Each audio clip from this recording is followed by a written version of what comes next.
Hello and welcome to the latest Blood Red podcast from the Liverpool Echo. I'm Joe Rimmer, joined today by Paul Gorst. How are we, Paul? Good. Yeah, all good. That's just about to say looking ahead to the football, but there's actually not too much going on in terms of Liverpool at the moment, is there? So looking ahead to the Euros final, I guess. Second game on Sunday. Yeah. Which our little globe trotter, Theo Squires, will be trotting off to. You've had a good week, haven't you? Yeah, it's been busy. Managed to get into the semi-final very last minute with the accreditation, so that was a nice little scramble to try and find a way to get there. A coach journey overnight going through 5 countries. Yeah. 5, yeah? Yeah, 5. How long was that? How long was door to door? Where was the coach from? It was from London, Victoria. Okay. So I left here, just after 5, didn't I? Work on Tuesday. Yeah. Got to Dortmund 2:30. Yeah. So it's like 20 hours-ish with the time difference. It's actually quite a comfy coach. And I got to use a bit of a NordVPN as well on the phone to pass the hours. Seamless plug there. Seamless plug. Thankfully, it'll be a bit better going out to the final because I've got a direct flight. Yeah. So. Lovely. Well, it's good to be back. Feels like a while since I've done a pod personally. I know you two have been on the pod, but we've had Kiefer host and we've had Sleek on host. And then just us in the AXA car park. Yeah. I've not even been away. I've been to Sports Day in Chester Zoo and other places. Did you win? Well, I was involved. Samuel came fourth in the dressing up race, which I told you was a great effort, really, considering he's not even been training for the dressing up race for too long. And he Champions League dressing up race place. Yeah, some of the other children brought mittens along, and he brought proper gloves. And I think anyone with mittens should have been disqualified because it's easy to get on, isn't it? I guess so. Yeah. Every finger. Yeah, so there you go. Steward's inquiry. This is why people tune into the Blood Red podcast, which anyone watching on YouTube, we are live on YouTube, will be able to see. Ian Kroll, our producer, is very excited. And he's insisted I plug the new layout. There's a QR code to follow us on different channels. There's some stories coming up there. We've got links to Dave Powell's Bottom Line podcast. Really good Dave Powell's Bottom Line podcast. If you're interested in the business of football, I really recommend him. He's a great guy, Dave. And there's actually been some business this week as well. It's great, yeah, there has. So exclusive interviews and more. Ian's shouting at me from across the room now. Really pleased with that new look on YouTube. Let us know what you think in the comments and leave a like, give us a thumbs up, subscribe and press the bell for notifications. Press the bell. If you do have a question during the podcast, pop it in the chat. I'll be monitoring it and we'll try and get to it as we go. Always appreciate your questions and support. And if you're listening on Apple Podcasts or elsewhere, again, give us a review, give us some stars, and thank you so much for your support. And as Theo alluded to before, big thank you to NordVPN, who sponsor us, who help make this happen. And to be fair to all three of us, genuinely come in very, very handy. I was in France a couple of weekends ago for a wedding and wanted to watch, was it Slovenia? Did they play in the quarters? England. Slovakia, wasn't it? Slovakia, sorry, yeah. And I wanted to watch that game, so I got on the VPN, watched that, and it's that easy. You just click a button, you can choose where you want to access to, so I chose the UK and watched that game.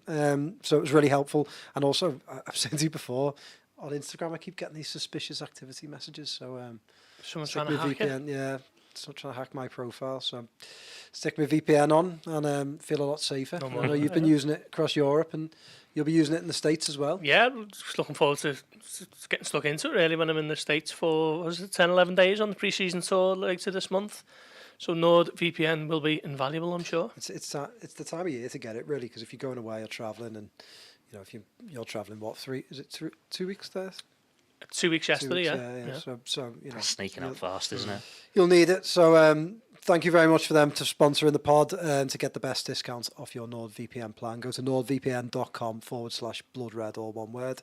And our link gives you 4 months free on your 2-year plan. There's no risk at all with Nord's 30-day money-back guarantee. The link will be in the podcast episode description box. How far off are we getting some Nord merch, like on board with Nord t-shirts, mugs? We get like a big foam thumb. Big phone thumb on board with Nord. I think they're missing a trick with that slogan. I wouldn't be surprised if you start using that. It's just such a nice little way. Could be on the TV and just give us a shout if you need me, Nord. Right. Let's start with some news today. Just some nice news, really. Gorsty, you brought us it this morning. Jurgen Klopp. Oh yeah. had to think then, didn't you? I did. Yeah, he did. Yeah. Me bringing good news from South Twitter. Jurgen Klopp officially signing on with the Liverpool Foundation, the LFC Foundation. Yeah. It's one of them, isn't it? Like altogether that's surprising, but I kind of think just goes to show how much a part of the club Klopp is, and how much he always will be. Yeah, I mean he's not here anymore, is he? In terms of a Liverpool employee, but it still feels like he's a big part of certainly the people who worked with him for years across various departments. They're not going to be, when the fact that he's left, it's not, I guess, like any other colleague who's left. Those friendships will remain forever, I guess. And yeah, he was made an honorary ambassador of the Liverpool FC Foundation, or the LFC Foundation rather, which is of course Liverpool's official charity. And he's been a big sort of champion of them for years, really, in terms of speaking at public events when it's needed to be, and delivering key messages around certain things, and opening up the training ground doors for meet and greets with the team and him for certain charity winners and patrons and things like that. Loads of things behind the scenes that have never really been reported as such, and as a result they've kept him on as a honorary ambassador, and to have your brand or your organisation associated with Klopp is obviously no bad thing, is it? But yeah, it's just a nice little story that he remains part of the furniture essentially at Liverpool, and crucially it's nothing to do with football, is it? It's not sort of Alex Ferguson situation where the new manager's come in and he's still there sort of just overlooking and seeing things. It's not really that type of thing. It's very much an ambassador of the charity, the foundation, which has helped so many of the communities across the Liverpool City region. So yeah, it's got a little bit of news this morning, and Klopp seemed delighted in the words that we got on the press release. Do you think we could even one day, Theo, see him coach the Legends team? Probably will, won't you? Be nice, wouldn't it? Fair few years' time. They're going to need a change of the guard there at some point, aren't they? Yeah, Kenny can't do it forever. Oh, he didn't do it this year, did he? Sven did it. Yeah. But with Jurgen Klopp, we've always known how much the city means to him. Like, he's got the keys to the city, hasn't he? He's always been very proud of being an honorary Scouser. So yeah, it's nice to see him keep that link going. Yeah. Like they always kept that combination going with Dalglish in a different way in terms of whether he's involved with the academy or being, he's on the board, isn't he, as like a non-director sort of role thing. So it's nice to found something to do with Jurgen Klopp as well.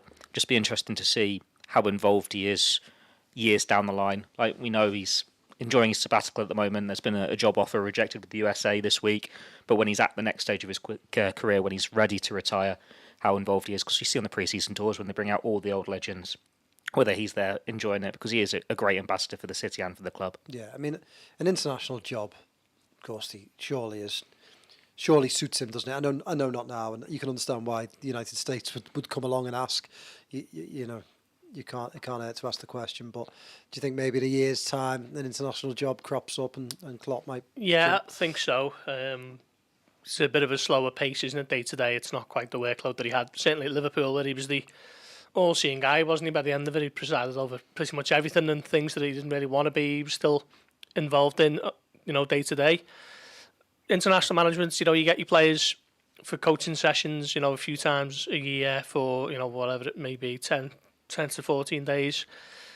Yeah, it does seem like it would suit him. He wouldn't have to get involved in any sort of transfer talks or anything like that. As we famously know, he didn't really like talking about too much. It was basically just the players that he has at his disposal. So yeah, I do think that international football does appeal for Jurgen Klopp. This America job seems as though it's come along a bit too soon, but I could certainly see a scenario where he pitched up at Germany in 12 to 18 months' time. It depends what happens with Nagelsmann at the moment. Obviously, they went out at the quarter-final stage against Spain. Wasn't really on like a permanent deal there, is he? I'm not too sure. He signed an extension, didn't he, before the tournament, because he was being linked with going back to Bayern, but he's still so young, isn't he? Yeah. It does seem inevitable that Klopp takes that job sooner rather than later. Yeah, so I could definitely see it, but it'd be great to see Klopp back in a couple of years at Anfield as the Legends manager, and maybe he'll have a Steven Gerrard in the team to coach as well, and imagine all the content from that. He's going to get Thiago in it soon enough, isn't he? Yeah. He could, couldn't he? Obviously, he's retired now, so yeah, I imagine that is the sort of holy grail for LFC TV at the moment. A scenario where that happens. Yeah, I really hope that happens. Right, moving on a little bit. Darwin Nunez. he's always in the headlines, isn't he, one way or another? And this week, for all the wrong reasons, really. Some very concerning scenes in South America overnight, Wednesday night, Thursday morning. Uruguay were knocked out by Colombia, and I'm not really sure, Gorst, if you could explain for anyone listening who's not too sure how it all seemed to kick off, but before you knew it, Nunez was sort of almost brawling with Colombia fans. Was it kicking off the pitch beforehand as well? Because there was Squires involved in something. Squires involved with something by the looks of things. It was a very tersely contested match. There was quite a fair few yellow cards, and Munoz got sent off as well for Colombia. Yeah, not too sure how it all started, but there seemed to be some sort of dispute between the two sets of fans who didn't really look as though they were segregated from where the only kind of chaos unfolded. I think it was where some of the players' families were. Well, it was where some of the players' families were. Before it all starts to really kick off, there's pictures and videos of children being passed down pitch side by concerned, I guess, mothers and fathers. Sorry to put that seemed the big, among the Uruguay players, some of them gave interviews afterwards, seeing their big concern and why they waded in was their children, wasn't it, and families that were in that. Yeah, so I just, you can see videos, depending on what videos you've seen, but there are images of the kids being passed down pitch side because it sort of looks like it's going to kick off, and Nunez climbs up the rail, doesn't he, gets involved right in the middle of it. His partner's in there as well, Lorena Manias, and eventually Nunez looks like he's throwing punches, one or two punches, and then he gets dragged away, and just ugly, horrendous scenes really, but I think Nunez looked like he was in sort of fight or flight mode at that stage. He gets dragged away, and then I think a few minutes later he's back pitch side and he's being goaded and abused by the Colombia fans, and he tries to throw a chair at them, which is sort of taken out of his hand just as he's about to release it, and then he gets dragged away by his international colleagues, and it was just a really, scary scene, really. And then there's an image a few minutes later where he's sort of, being consoled by a Uruguay official. Looks like he's in tears, and his partner's got his little boy behind him who's 2 years old, and just a bit of a heartbreaking moment for him, that, because obviously it was the acute professional disappointment of losing the Copa America semi-final. And he's had a really good tournament. That'll be probably the worst results he's experienced as a player, I'm sure. And then obviously all that happens, personal, concern and worry that his family are sort of mixed up in it all as well. And it all just sort of rolled into one, didn't it? A very sad end to what had been a really good tournament for him and for Uruguay as well. So Liverpool, as of yesterday, they weren't making a comment on it. They were planning to speak to Nunez on Thursday morning. It was North Carolina, so they're 5 hours behind us. So, when it was all happening, everyone was sort of asleep here, weren't they? But we'll see what transpires from that, and if in the coming days Liverpool wanted to basically check in on them and see what happened. Really, get the full facts. Hopefully, his family and all that are okay, and then we'll start to see if there's any action taken either way. But an investigation is open with CONMEBOL, the governing body. They've said that there's no place for those scenes at a world event like that, and you can understand that. So, we'll wait and see what happens. But at the moment, there's been no suspensions or sanctions and punishments, and Nunez is currently clear to play in the third place playoff against Canada, which is in the early hours of Sunday, I think. Yeah, someone's pointed out the match was in the USA. I think it's in South America, so I beg your pardon. Yeah, in North Carolina it was. Yeah.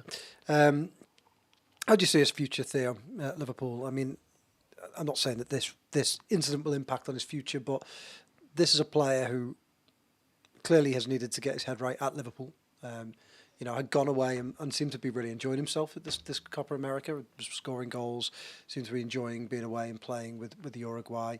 Seems potentially more at home there. Obviously, we know he's had some problems settling here. How do you see his future at Liverpool? Do you think that Liverpool can get this situation settled down and Arne Slot can get the best out of him, or do you think that perhaps a parting of the ways is somehow inevitable? It's a big season for him, isn't it? Like, he'll come back, he'll work with the new head coach, and Arne Slot wants him to be part of his plan. So I don't think what's happened here is going to have a massive impact there. You'll judge Darwin Nunez on what he can do on the pitch. So it will be a big season for him to see what he can do in front of goal. If he can make that starting place his own again, get back to scoring form. These scenes, it's hard to look at it because you either judge him as this role model to a higher level or you judge him as a person. And if your children are in danger, any parent is going to get involved and have that animalistic response to try and protect them. It's just, how do you judge him? Like we've seen Eric Cantona lash out at fans and getting 9-month ban from all football. We've seen Luis Suarez bite Chiellini at the World Cup, and he was 6 months or something, maybe a bit less he got for that.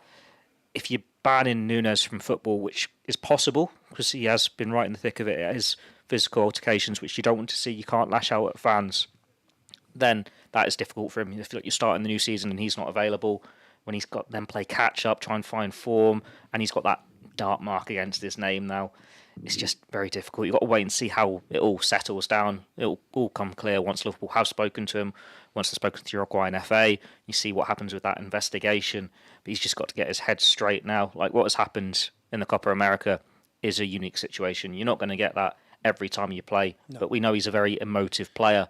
Fans can get under his skin. We've seen him delete all those social media posts this year. We've heard him talk about, I think it was the abuse he got at Nottingham Forest. And I interviewed Emil Heskey a couple of weeks ago, and he says he doesn't think the abuse is any more. It's just he understands it more now because he understands the English better. Mm-hmm. So he knows what they're saying. So maybe there's some work they can do off the scenes to get him to have a better control of that, because he's still a young man, isn't he, in foreign land. Like we know they had the shrink-in, didn't they, with Luis Suarez all those years ago, to try and control his emotions. So maybe that's something there. But it isn't a case of him being as hot-headed as Suarez before. It's not a recurring issue. But he's out the tournament. He's got to do this third-place playoff. He'll have his 3-week break, back for pre-season, start of August. And it's just, if you can focus on the football, work with the new manager and get it right on the pitch, and we'll just see how the rest of it falls into place. It's a real worry about a ban here, Gorsty. I mean, I suppose I'd seen the scenes. I'd not really considered that he could be banned from football, but I suppose that is a possibility. I suppose the difference is it's not like he's been sent off in an international game. It's not one where the sanction would be confined to that competition that he's in or that team that he's representing at the time. It's one of those that could transcend everything and it could end up being a suspension that's worldwide. It's a surreal situation, isn't it? I guess some of our listeners and viewers would have seen the videos. I guess some haven't, but it's quite remarkable to see Nunez right in the thick of it with his shirt off, and he's almost throwing punches, isn't he? And he's getting hauled away. And I think maybe there's extenuating circumstances around that, and there is a bit of a defence to an extent. We're not in possession of the full facts, and that's something Liverpool are trying to get before they comment. But it's the one that's where he throws the chair that might be a real concern for me, because he's being abused. I think they're giving him the fingers and whatever else and shouting obscenities, I'm sure.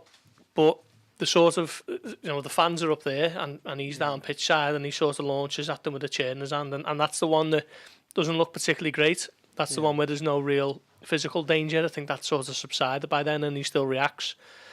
So we'll see. But at the moment, I think Connor statement has been a little bit wishy-washy. The first one certainly was. The second one was a little bit more, we're opening up an investigation, but ultimately it didn't sound like they were too bothered, for lack of a better phrase. So maybe it will just sort of get swept under the carpet and move on, and the third place playoff will be played and go off without a hitch, and then you can hopefully forget about it and move on. But it was a scary situation. The scenes were remarkable, really, looking at Liverpool's £65 million striker in the thick of it all. But we'll see what happens with Liverpool's stance on the whole thing and then what that means for Nunez. I suppose we've got to remember as well that losing a semi-final, it's probably the most emotive it can make any player. Like we've seen Virgil van Dijk this week, and we've not seen him like that before in terms of doubting his ability, very vulnerable, admitting how much the criticism hurt him, how much of a toll the last season's taken, hinting that he might retire from international football, almost doubting his club future as well. When you sent that story over, and when you sent the code over and I read it, I was expecting him to talk just about international football, but he seemed to be hinting he would retire full stop. which I was a bit shocked about. He basically was saying, I'll have to consider international and club future. I mean... 1 year left on his contract. Maybe he's at the moment, but that seemed to be the way he was. 33 now. 33 this month. But it's always going to be heat at the moment, isn't it? When you lose more so in terms of football, in terms of that, because Netherlands lost it last minute, and it is going to take its toll. And then straight away you're in front of the cameras, and you've got to answer these questions. Yeah, I know he always fronts up, doesn't he? Virgil? He always fronts up, and it's completely different to how Nunez has reacted. Obviously, that's away from the cameras in very different circumstances. But when you've got that pressure on you and you have fallen short at that last hurdle, it probably does feel worse than losing the final, because at least in the final, they've had the chance, they've got there. Yeah. Like they always say, losing a semi-final is worse because it's just unfulfilled, isn't it? So I don't think you can really know how it feels unless you've been in their situations. Yeah. It's very difficult for them, and what they'll act and say in those moments will be different to however many hours later when they've taken themselves that step back. Yeah. I haven't spoken to either of you since... Arne Slot and Richard Hughes gave their first press conference. Obviously, we're in transfer season. We've got several questions in already about transfers, which I'll go through, but I think it's a good opportunity to talk about Richard Hughes' comments about opportunistic transfers, and one that we were discussing just before we came on air. Nathan Quinn asked for any update on incomings. I think it goes without saying that there's very little updates at the moment. Can include the Chelsea lad if we want. Sorry? The Chelsea lad? 15-year-old. Oh, sorry. Yeah, we could. Yeah, we could. Another question: what is the Liverpool plan on the transfer window? And then John Santos says, I don't see any transfer moves except Van den Berg and Tyler Morton are given the opportunity. Let's just unpick some of them. Okay, let's talk the Chelsea lad, which Rio Gamoa. And Gamoa.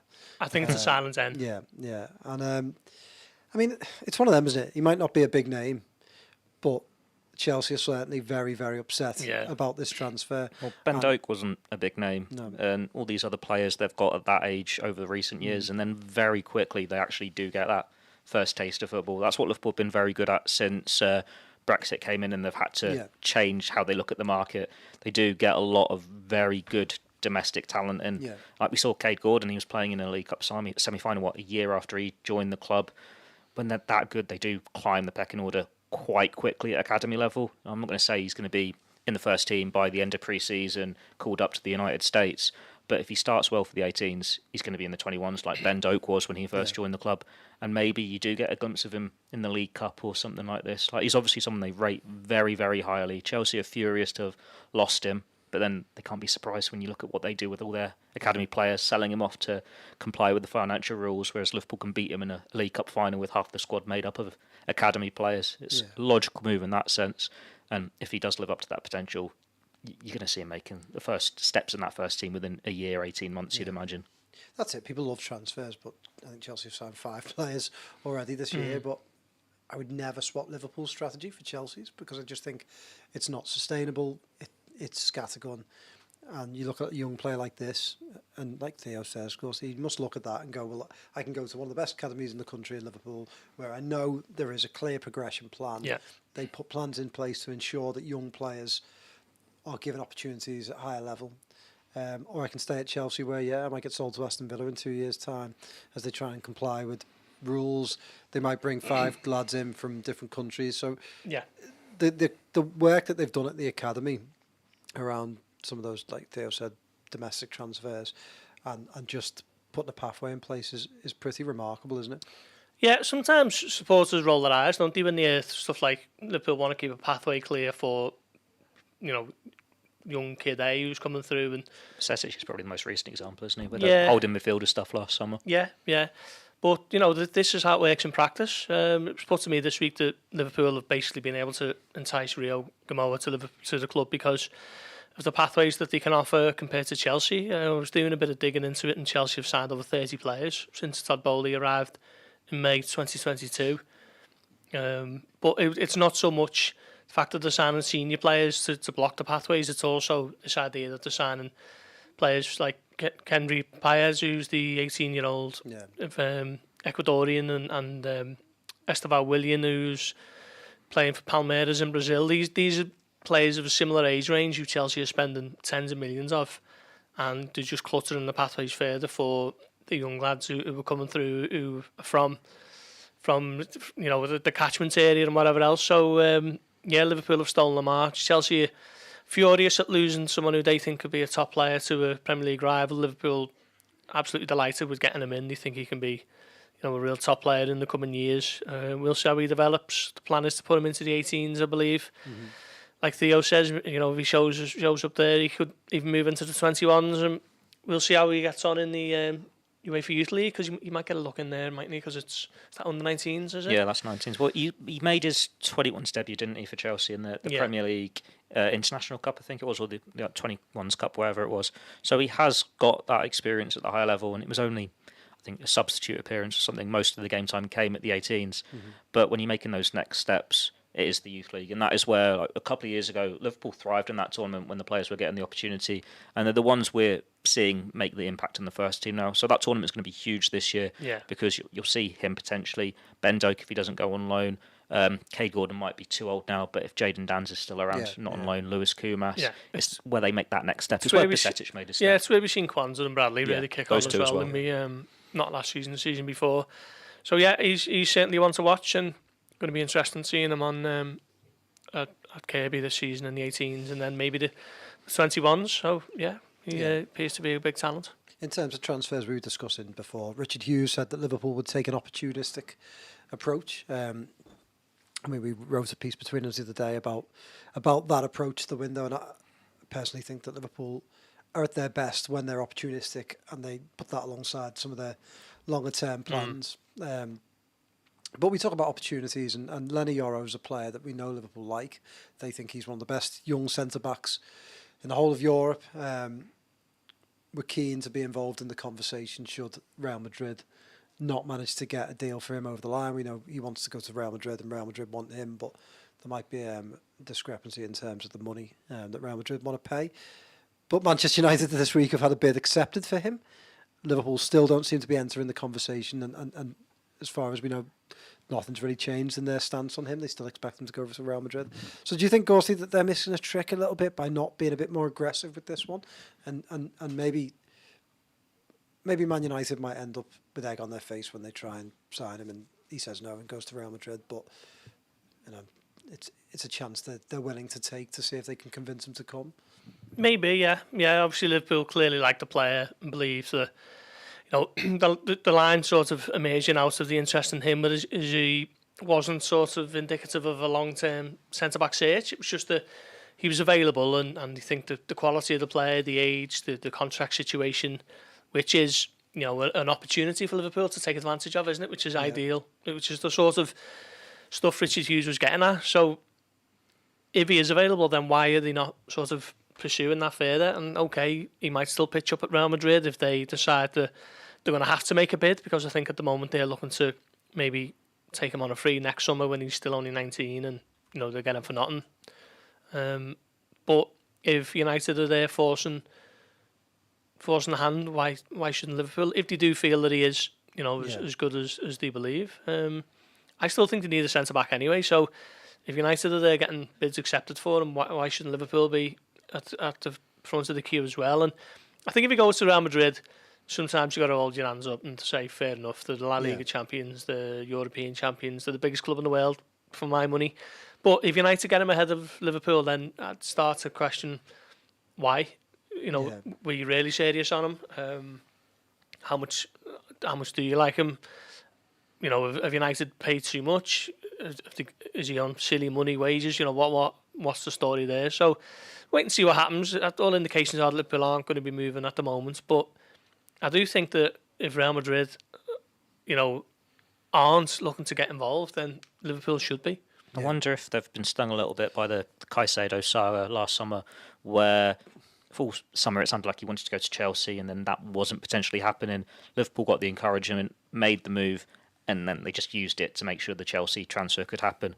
It still does feel like he wants to go to Real Madrid, and I don't want to say you could bully him into choosing Manchester United, but there's obviously going to be that pressure of Lille want to sell now for the best price, and if Manchester United are offering 50, 60, 70 million, whatever it is, that's certainly more beneficial from them than letting him go to Real Madrid on the cheap or free. They don't want to be bullied by Real Madrid despite what the player wants.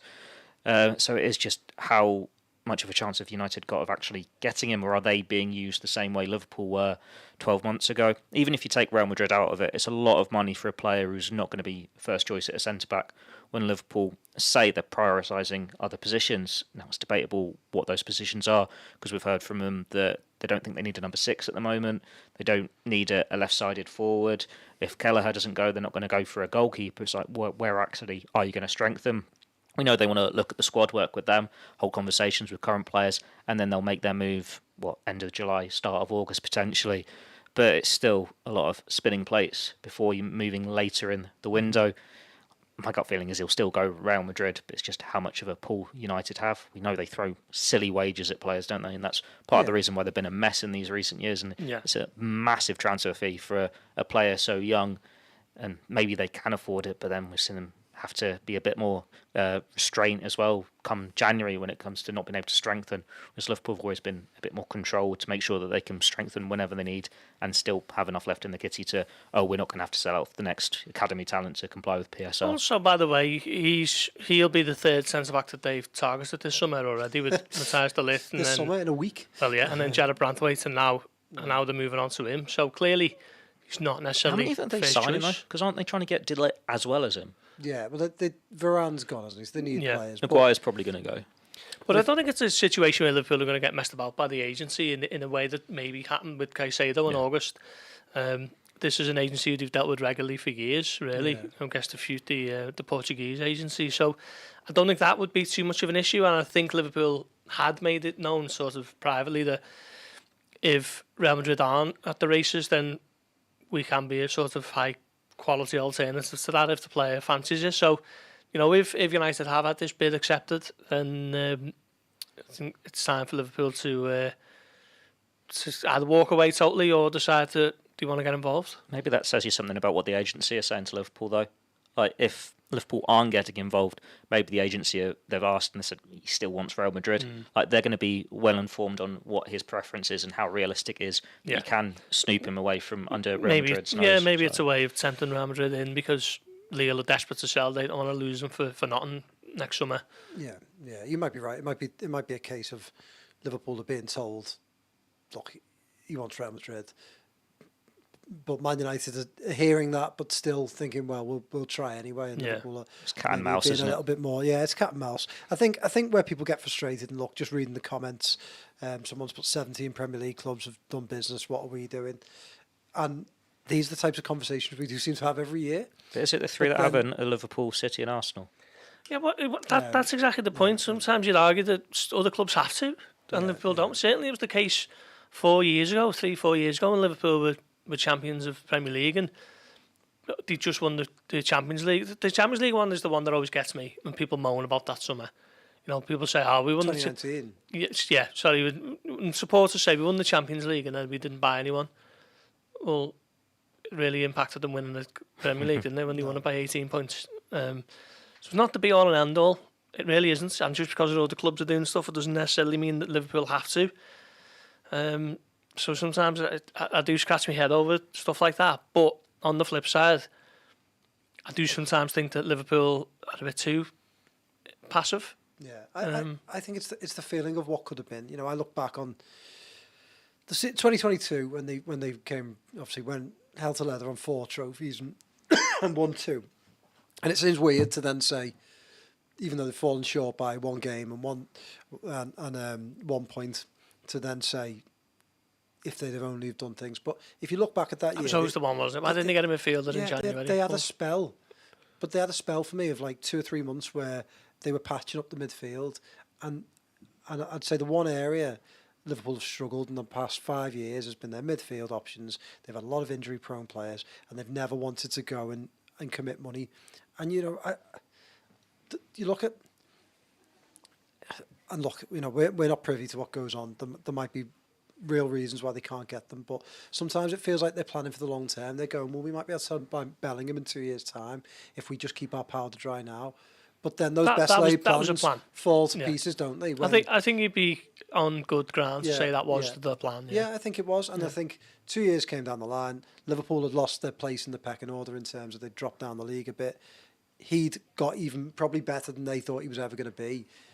his price had raised, Real Madrid came in, and that plan, it's great to make these long-term plans, but they've got to be done alongside opportunities. And when I think Liverpool have done best is when they've gone, you know what, Alex Oxlade-Chamberlain's available here, let's have a go. And if it doesn't work out, then, you know, in the grand scheme of things, I know he was 35 million, and I don't want to sound flippant to say 35 million is not a great deal of money, but in the way clubs do business now, you look at the amount of players Chelsea signed, I'm sure Liverpool could afford to have a little bit more turnover. Yeah. In terms of PSR, they're always well above the line. They're in such good shape that I just think that for fans, and sometimes I feel like it's the what could have been. It's if they'd have just been a bit more aggressive last summer and bought a couple more players, could they have pushed on even further?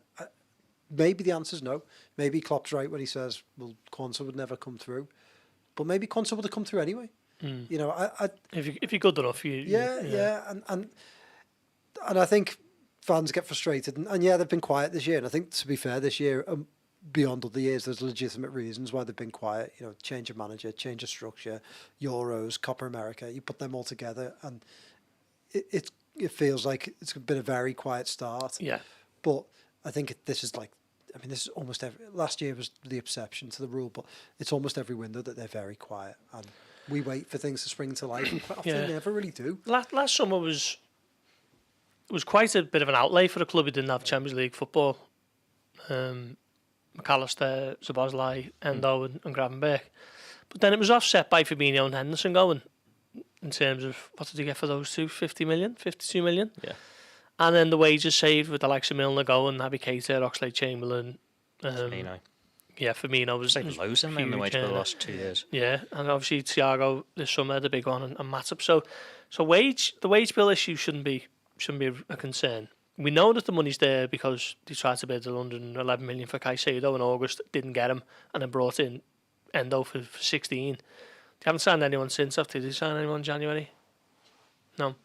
So the money's there, particularly now with the Champions League back on the agenda as well. So it's not a case of not having the money. I'm convinced of that. No. It's just a case of sometimes they're a bit too prudent. Did he sometimes try to lay out long-term plans a bit too much, like you suggested there? I think there's a nice happy medium where some are opportunistic signings, like Richard Hughes says, and some are long-term project signings, like a Jota and a Konate, compared to a Thiago and a Minamino and an Endo, who were all sort of opportunistic, if you like. Gravenberch, I'd suggest as a long-term, project signing as well. So there is a little medium to be found in both. But I just worry whether leaving it to get a proper look at the squad risks scrambling around in August once the season started. I mean, that's never ideal to be signing players. One thing that can't be overlooked is the new management brings with it a new medical team. We know Liverpool have had a lot of injuries over the years in the Klopp era, and that's probably why there's that added scrutiny on the squad. Like, realistically, in a season, 4 senior centre-backs should be enough. But Liverpool have had a campaign in recent memory where they lost 3 centre-backs and they had nothing left. Yeah. So you're thinking you need that extra one. And you look at the midfield where you see half your midfield decimated. You need those extra bodies. But what if the new medical team, the new Ruben Peters, whatever his role was in the end, they do make that difference? The change of style slightly with Arne Slot gets more from the players over the campaign. Then you don't want players to just warm the bench or not even make them. Like, if you can say your 4 centre-backs, they get more game time from Konate. Trent's not going to miss a month from the season. Robertson's not going to miss however many months of the season. Basetic is going to be available and play a good chunk of football. You're getting more from Nunez. You're getting more from Jota. Salah's not going to have another breakdown. There is a lot in that squad. So maybe that's why they do need to assess it and see who's going to move on. Because if you do have that, it's not luck if you've got it right off the pitch. The only thing I would say, that's a lot of ifs though, isn't it? Like, I look at people like Jota, the evidence isn't there to say that he will stay fit. Yeah.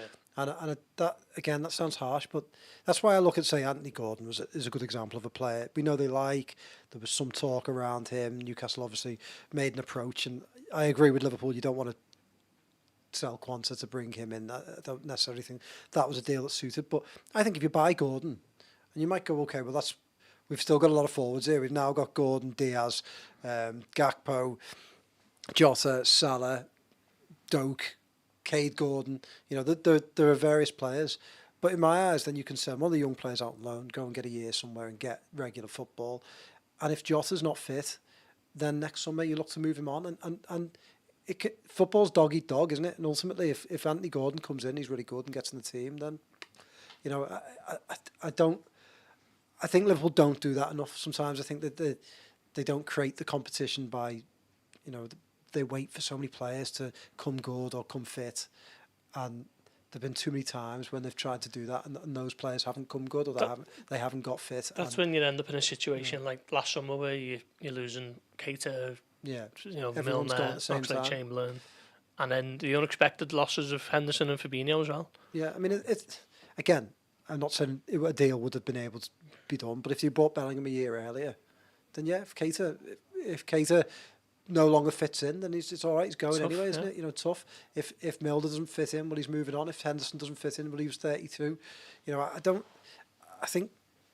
That's another thing that's exciting by this new era, because you're not going to have Klopp's sentimentality. Like, he's been at clubs 7 years, 9 years. Arne Slot is a little bit more ruthless in terms of he wanted to make that move from 2AZ, step up. Then within 2 years, I'm going to go to Feyenoord. I think that's a better move. And he said himself how he's been at a club where he's used to losing a lot of players each summer. And obviously it's different circumstances. There are bigger clubs in Holland, across Europe, but he's maybe got that bit more ruthlessness to make those decisions. And it's not going to be just on his shoulders. He's got Richard Hughes there. And when they were presented together as a partnership, you've got these experts in their roles, what they're suited to. It seems to be that Liverpool reshaping it. It could come together really well, but because we're in this middle ground now, passing on the baton, we know what the old regime was like. We know where that let them down at times. It's whether they can right those wrongs, which is obviously what the club are trying to do. But until you actually see it put into practice, you're not going to know if it is the solution, and it can be a brighter future. They obviously haven't got as much money as them, but I think if you look at sometimes the way City operate, which they go, well, we've got Foden and Bernardo Silva, but we're going to buy Jack Grealish because we think he's a very good player and he can complement our squad. And if Jack Grealish doesn't play every single week, that's not the end of the world. We maintain competitiveness throughout, don't we? And they've brought players like Nathan Ake. And when Nathan Ake came in, I thought, they've just bought a fourth choice centre half there for a lot of money. And then he started playing every week. And other players come out. Laporte probably left City a year earlier than anyone thought he ever would. I think people still think he's there. Yeah, like, not really noticed it. But these are the types of players. I think they're more ruthless, aren't they? They bought Ferran Torres and sold him after 6 months. And I think they're just a little bit more ruthless in the sense that they go, okay, well, let's create competition and let's see who sinks and swims, and we'll move people on.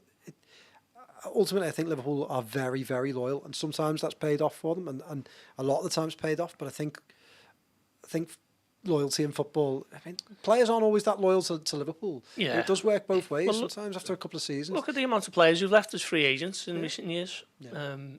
It doesn't make business sense, does it? I haven't got a penny from Oxlade-Chamberlain, Emre Can, Gini Wijnaldum, Naby Keita, Roberto Firmino, Thiago's retired. Yeah. Joel Matip, different. He obviously got a season ended early, didn't he? But the amount of players who've left as free agents and the real big, key, high-profile players, who've helped Liverpool win things.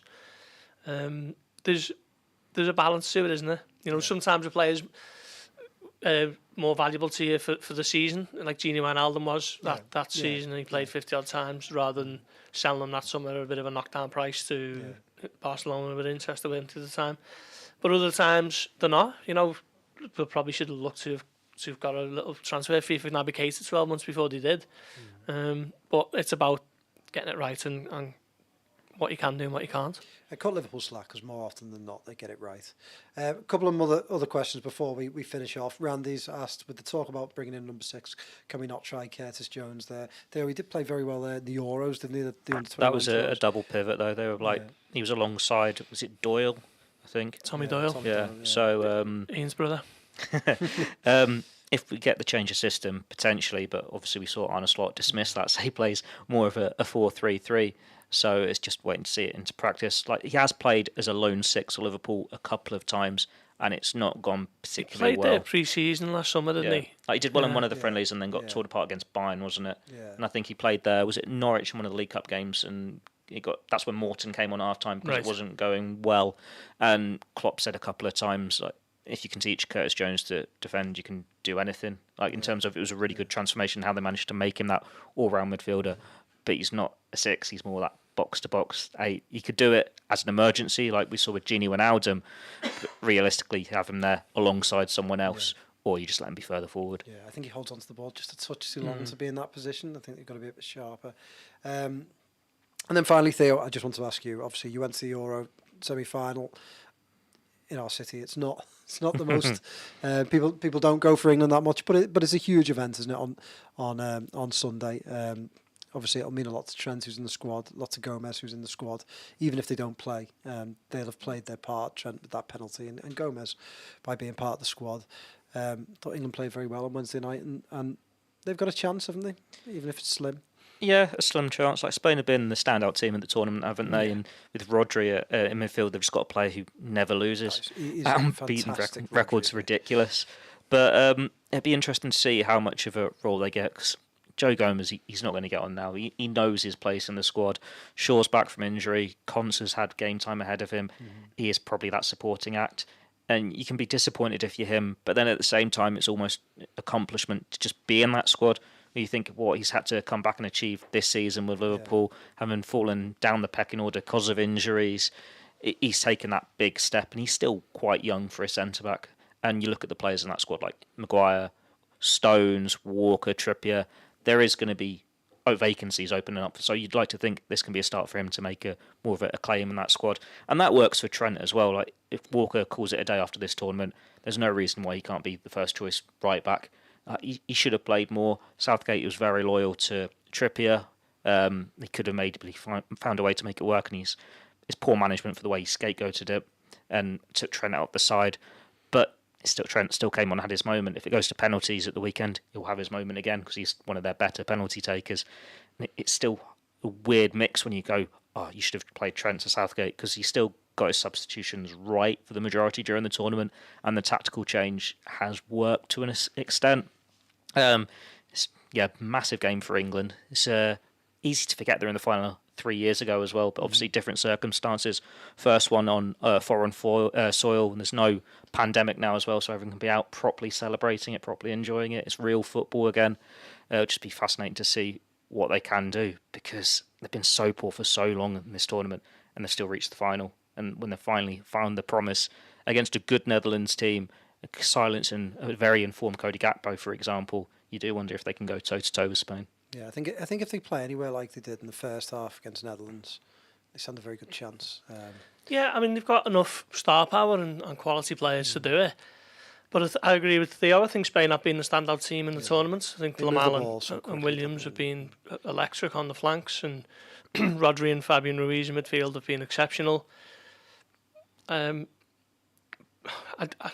mean, England sort of got there in spite of Gareth Southgate. They seem to be relying on moments from key players, in the sort of same way Manchester United do at times, where Bellingham comes up with that overhead and Saka's pinged in a couple, hasn't he? And I didn't think it was a penalty the other night, and apart from that, I thought the Netherlands defended them really well, to be fair, so they were a bit unlucky, but Ollie Watkins takes his goal really well, and I mean, at some point they've got to put in a real performance, haven't they? But Spain are by far the best team that they'll have played in the tournament, and to be honest, I said it against Switzerland and then I said it against Holland, so I'll stick with it. I think this might be the one where England finally come a cropper, but huge game for most of the nation, if not necessarily the Northwest or certainly Midside. They've exceeded expectations to get to that final. I know before the tournament, people were saying they're favourites, but I don't think they are. When you look at, there are gaps in that squad. But should they be favourites though?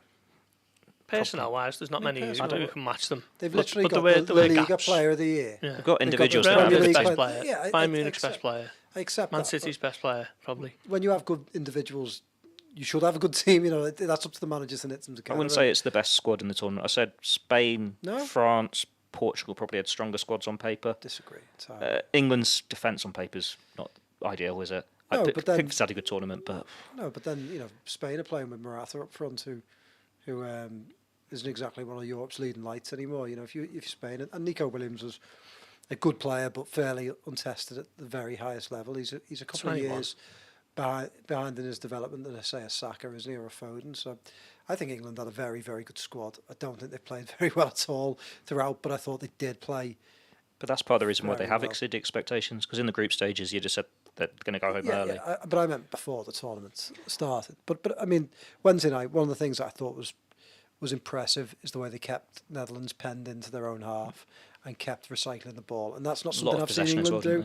They've not kept the pressure on teams. They've been quite passive. They've not managed to get the ball into dangerous areas. They suddenly had Foden on the ball and he was finding pockets of space. Netherlands were a little bit open, so we'll see whether Spain are as open. But I wonder whether England can play on Spain and experience a little bit. But Rodri's... Yeah, Rodri and Ruiz just getting the ball for fun, weren't they, with Dani Olmo, who's been... Yeah. He's been exceptional as well, hasn't he? The goal the other night against France was brilliant. I'm glad he got given that, to be fair, because it would have been a travesty if that was Koundé's own goal. Absolutely. Right, well, we'll leave it there. We'll be back. I don't know whether we'll be back on Monday or Tuesday next week, just depending on staffing levels. And Ian Doyle's back next Tuesday. Yeah, Ian Doyle. What a treat. Is back. Save it for Tuesday, then I'm off. Yeah. I'm off as well. We'll see you then. Thanks very much for listening. Thanks very much for being patient, waiting for us to get back. Thanks very much to NordVPN. And give us a like, subscribe, press the bell, give us stars, give us a hug. Thank you very much. Goodbye.